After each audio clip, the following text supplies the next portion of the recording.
తెలంగాణలో కొత్త ప్రభుత్వం ఏర్పాటైంది. అసెంబ్లీ ఎన్నికల్లో ఘన విజయం సాధించిన తెరాస ప్రభుత్వాన్ని ఏర్పాటు చేసింది. ఈ నెల 13న కేసీఆర్ ముఖ్యమంత్రిగా రెండోసారి ప్రమాణ స్వీకారం చేశారు. ఈ నేపథ్యంలో మిగిలిన మంత్రులుగా ఎవరు ఉండబోతున్నారనే అంశంపై రకరకాల ఊహాగానాలు వినిపిస్తున్నాయి. సామాజిక వర్గాల కూర్పుతో కేబినెట్ ను ఏర్పాటు చేయడం ఒక రకంగా కేసీఆర్ కు సవాలే అంటున్నారు. టీఆర్ఎస్ వర్గాల నుంచి అందుతున్న సమాచారం ప్రకారం జిల్లాలు, సామాజిక వర్గాల వారీగా ఈసారి కేబినెట్ లో వీరికి చోటు దక్కే అవకాశం ఉంది. అయితే గత ప్రభుత్వంలో ఉన్నట్టుగా ఉప ముఖ్యమంత్రులు ఉండకపోవచ్చని అంటున్నారు. అలాగే పార్లమెంటు ఎన్నికలకి పార్టీని పటిష్టం చేసే అవసరం ఉన్న దృష్ట్యా కేటీఆర్ అలాగే జాతీయ రాజకీయాల్లో కేసీఆర్ కి తోడుగా ఉండాల్సి రావడంతో హరీష్ మంత్రివర్గంలో ఉండకపోవచ్చని అంటున్నారు. గత ప్రభుత్వంలో కీలక పాత్ర పోషించిన వీరిద్దరూ లేకపోవడం లోటైనా ఆ లోటు సమర్థులతో భర్తీ చేయాలని కేసీఆర్ భావిస్తున్నారట. ఇక మంత్రులు కానున్నారని ప్రచారం జరుగుతున్న వారి జాబితా పరిశీలిస్తే ఆదిలాబాద్ నుండి రేఖా నాయక్, ఇంద్రకరణ్ రెడ్డి పేర్లు పరిశీలనలో ఉన్నాయి. అయితే చెన్నూరు నుండి బాల్కసుమన్ కి అవకాశం దక్కవచ్చని అంటున్నారు.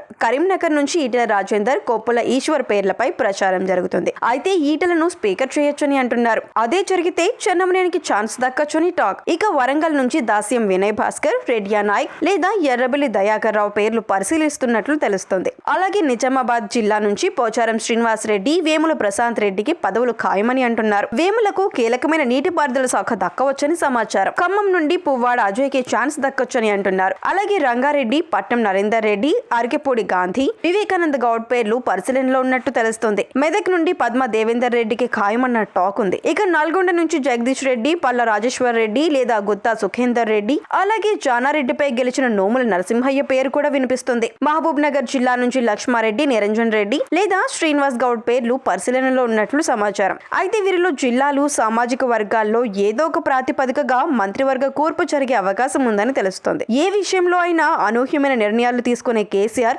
తన కేబినెట్ లో ఎవరికి చోటిస్తారా అన్న ఉత్కంఠ నెలకొని ఉంది. అయితే మంత్రివర్గ కూర్పుకు కూడా సమయం పెట్టే సూచనలు కనిపిస్తున్నాయి. మొదట ఈ నెల 18న ఎమ్మెల్యేల ప్రమాణ స్వీకారంతో పాటు మంత్రుల జాబితా కూడా సిద్ధమవుతుందని భావించినా ఇప్పుడు అది జనవరికి వాయిదా పడ్డట్టు సమాచారం అందుతుంది. మరిన్ని అప్డేట్స్ కోసం మా కాయ్ టీవీని సబ్స్క్రైబ్ చేసుకోండి. మా వీడియో కనుక మీకు నచ్చినట్లయితే లైక్ చేయండి, షేర్ చేయండి. మీ విలువైన అభిప్రాయాలను కామెంట్ బాక్స్లో తెలియజేయండి.